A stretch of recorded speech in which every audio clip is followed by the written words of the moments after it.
Halo pemirsa GPR TV dari Sabang sampai Merauke, dari Miangas hingga Pulau Rote. Bertemu lagi bersama saya Mona Azari Disak dalam program Kominfo Newsroom. Halo pemirsa GPR TV.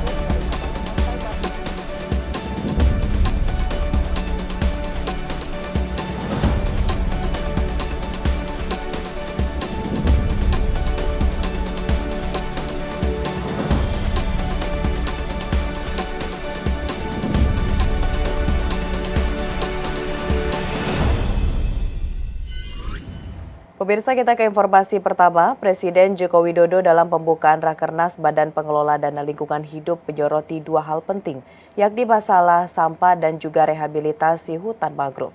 Presiden menilai Pemda dan Pemprov harus merencanakan secara matang penanganan sampah agar anggaran BPDLH tidak sia-sia.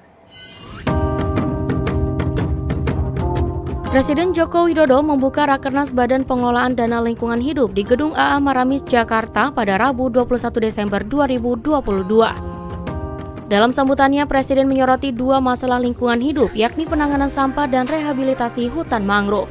Presiden menilai anggaran lingkungan yang diberikan pemerintah belum digunakan secara maksimal dan kurang memberikan dampak nyata terhadap keberlangsungan dan pelestarian lingkungan. Di hadapan para hadirin, Presiden menegaskan banyaknya aktivitas lingkungan hidup yang harus dikerjakan, antara lain masalah sampah, konservasi fauna dan flora, rehabilitasi hutan mangrove, rehabilitasi hutan hujan tropis, hingga rehabilitasi lahan gambut. Oleh karena itu, Presiden meminta dana BPDLH agar diprioritaskan pada satu kegiatan, yakni pengolahan sampah yang sampai saat ini belum ada daerah di tanah air yang berhasil mengelola sampah dengan baik. Gubernur sudah ada yang beres belum urusan sampah? Ada yang tunjuk jari? Belum. Udah ada yang tunjuk jari, besok langsung saya cek ke lapangan. Belum ada, karena saya tahu, belum ada. Belum. Ini harus segera diselesaikan. Barangnya nyata, dananya ada, tapi belum beres-beres urusan satu ini. Sementara itu, untuk masalah lingkungan, Presiden meminta dana BPDLH harus mampu mereduksi hutan mangrove 12 kali lipat dari hutan biasa. Pasalnya, banyak hutan mangrove Indonesia yang perlu diperbaiki. Presiden mengatakan cara efektif mengelola dana lingkungan hidup adalah dengan membuat perencanaan matang dan mempersiapkan infrastrukturnya, seperti yang dilakukan KLHK pada Nursery Center Rumpin, Bogor, dan Bali. Presiden berharap dana BPDLH ini tidak sia-sia seperti program penanaman 1 miliar pohon, di mana saat Presiden mendatangi lokasi penanaman pohon, jumlah pohon yang hidup kurang dari 100 batang. Saya hadir sering sekali itu. Saya jamin yang ditanam itu nggak ada 1000. Saya jamin lagi yang hidup itu nggak ada, yang namanya 100 nggak ada. Tapi kalau dimulai dari nursery-nya, seperti Bu Menteri KLH ini, ada nursery-nya di Rumpin, di Bogor. Berapa produksi bibitnya di situ? 12 juta, bisa dihitung. Dan saya hitung betul, 12 juta benar. Nursery Center di Bali untuk urusan mangrove. Berapa? 6 juta. Dihitung betul-betul, hamparan bibitnya itu ada, 6 juta ada, ya itu berarti benar 6 juta. Nah sekarang kalau bibitnya sudah ada, ditanam di mana tahapan kedua? Di Kabupaten A, B, C, D, udah bagi aja. Nih bagi. Menko Perekonomian Erlangga Hartarto yang turut hadir mendampingi Presiden menyebut dana BPDLH yang dibentuk sejak 2018 lalu jumlahnya mencapai 14,52 triliun rupiah yang bersumber dari dana reboisasi kehutanan Global Environment Facility Bank Dunia. Dana BPDLH merupakan sumber pembiayaan untuk perlindungan dan pengelolaan lingkungan hidup. Dana ini dapat dimanfaatkan oleh berbagai pihak baik kementerian lembaga, pemerintah pusat, dan daerah. Informasi selanjutnya pemirsa, Menko Polhukam dalam kunjungan kerjanya ke Tugu 0 km di Sabang, Provinsi Aceh mengatakan pemodal asing dilarang memiliki atau membeli pulau di Indonesia. Menko akan membentuk tim Satgas khusus yang akan menyisir kepulauan terluar di Indonesia agar kejadian penjualan Pulau Widi di rumah lelang asing tidak terulang.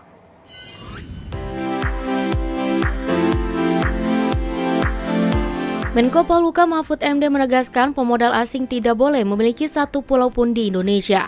Hal tersebut diungkapkan langsung oleh Mahfud MD saat mengunjungi Tugu 0 km Sabang Provinsi Aceh pada Rabu 21 Desember 2022 waktu lalu. Jika nantinya terdapat peluang investasi, Mahfud menyebut tetap memiliki batasan sehingga pengelolaan pulau tidak dapat dialihkan kepada banyak pihak, yang pada akhirnya dapat merugikan negara kesatuan Republik Indonesia. Lebih lanjut terkait permasalahan Kepulauan Widi, Menko Polhukam akan melakukan koordinasi dengan Menteri Dalam Negeri Tito Karnavian untuk melakukan pendataan ulang Kepulauan Indonesia dan akan melakukan penyisiran terhadap sejumlah kepulauan terluar di Indonesia dengan membentuk Satgas agar menghindari kejadian yang sama di kemudian hari. Dengan adanya penegasan ini, diharapkan setiap pulau yang tersebar di seluruh wilayah Indonesia bisa dimanfaatkan dengan baik, agar meningkatkan produktivitas pembangunan ekonomi terutama dalam mensejahterakan masyarakat. Kami bertekad dan dituntut oleh konstitusi untuk menjaga seluruh wilayah Indonesia. Oleh sebab itu, ini juga sebagai penegasan kembali bahwa seluruh wilayah Indonesia termasuk pulau-pulaunya itu memang harus dimanfaatkan agar bisa produktif bagi pembangunan ekonomi terutama. Tetapi ada batasannya, tidak boleh sebuah pulau sekecil apapun itu sampai dibeli dan atau dijual kembali oleh pihak asing, pemodal asing. Semua tanah di bumi Indonesia itu hanya boleh dimiliki oleh warga negara Indonesia dan berdasar Undang-Undang Dasar, bumi, air, dan kekayaan alam dikuasai oleh negara. Dikuasai itu artinya diatur tentang hak penggunaannya. Boleh dimiliki seseorang seperti kita punya hak milik atas tanah, boleh juga punya hak guna usaha, itu dikuasai juga artinya diatur. Kemudian boleh dimanfaatkan oleh modal-modal asing dengan batas tertentu. Menko PMK Muhadjir Effendi menyebut Gerakan Nasional Revolusi Mental mendorong nilai-nilai baik di masyarakat. Nilai baik tercermin dari integritas, etos kerja, dan gotong royong. Melalui gerakan ini diharapkan cara pandang, sikap, dan perilaku masyarakat menjadi semakin lebih baik.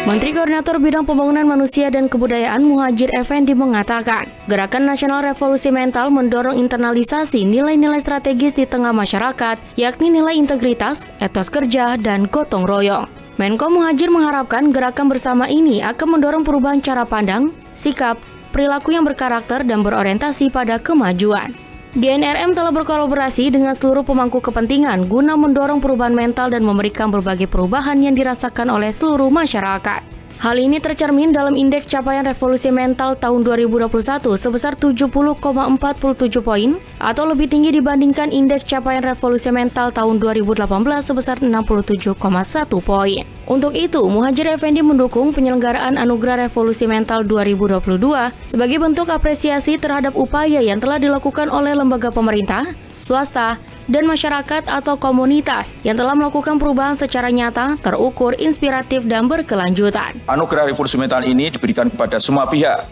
yang telah menjadi pelopor perubahan di dalam masyarakat mulai dari birokrasi yang melayani secara prima, sistem pendidikan yang mencetak sumber daya unggul dan berkarakter, sistem ekonomi berkeadilan, serta berbagai inisiatif yang melibatkan para pemangku kepentingan secara gotong royong untuk mewujudkan perilaku kolektif yang berintegritas, beretos kerja, dan bergotong royong.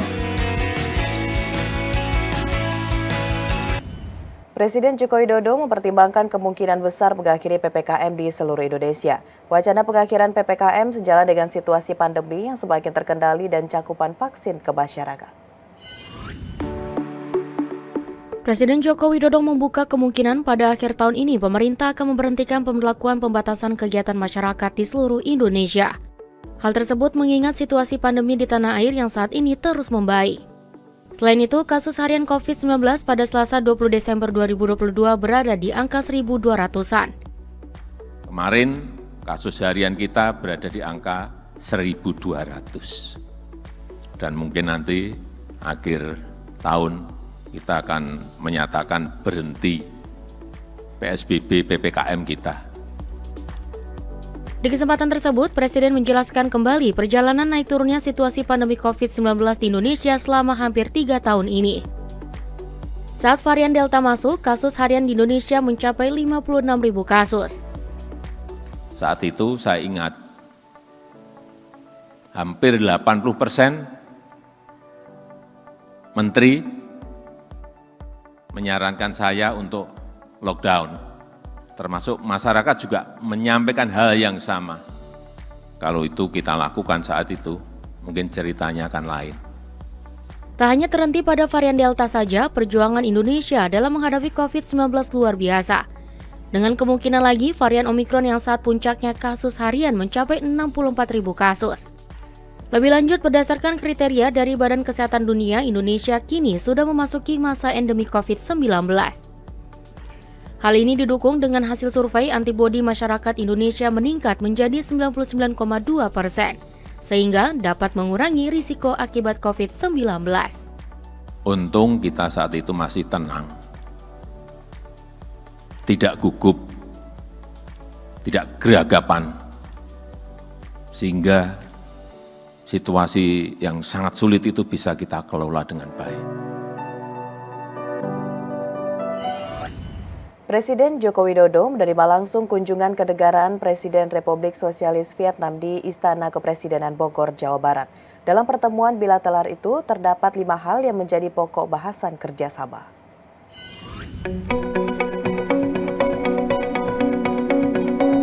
Presiden Republik Indonesia Joko Widodo menerima kunjungan kenegaraan Presiden Republik Sosialis Vietnam, Nguyen Xuan Phuc, di Istana Kepresidenan Bogor, Jawa Barat. Selain melakukan serangkaian upacara penerimaan tamu kenegaraan, kedua pemimpin juga membahas peningkatan kemitraan baik secara bilateral maupun secara kawasan.